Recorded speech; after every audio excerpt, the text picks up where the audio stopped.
Kindle Basic versus Kindle Paperwhite versus Paperwhite Signature Edition. And the real question is whether each price jump actually shows up in your hands at night or on the train. The Basic is the lightest and cheapest, but its screen is smaller, and the battery runs about 6 weeks instead of 12. The Signature adds storage, an auto light, and wireless charging, though most readers barely touch any of that. By the end, you'll know which one fits you. Let's break it down.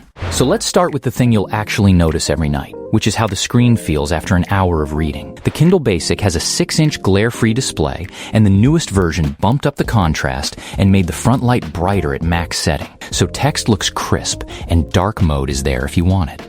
For most novels, that's plenty. But here's the thing, and it's the one complaint that keeps coming up about the Basic. There's no warm light, no shifting the screen toward amber at night, just plain white light.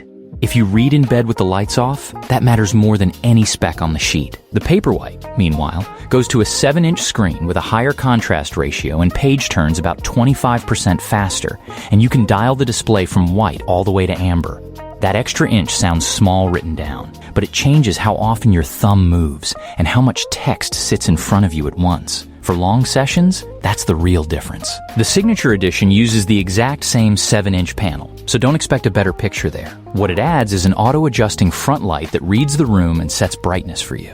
Nice, though I'd call it a convenience rather than a reason to upgrade. If you read at night and your eyes are picky, the Basic is the one that loses here. And all that reading comfort only counts if the thing stays alive when you're away from a charger.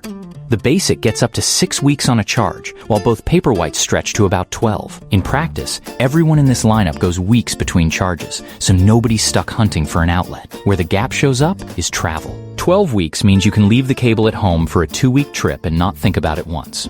6 weeks means you probably still won't need it, but you'll pack the cable anyway. All 3 charge over USB-C, and the Signature adds wireless charging, except the dock is sold separately, so that convenience costs you more on top of a device that already costs the most. For a gadget you charge maybe 8 times a year, I have a hard time getting excited about that. On size, the Basic is the lightest and most compact of the 3, which genuinely helps if you read one-handed on a packed train or hold it above your face in bed.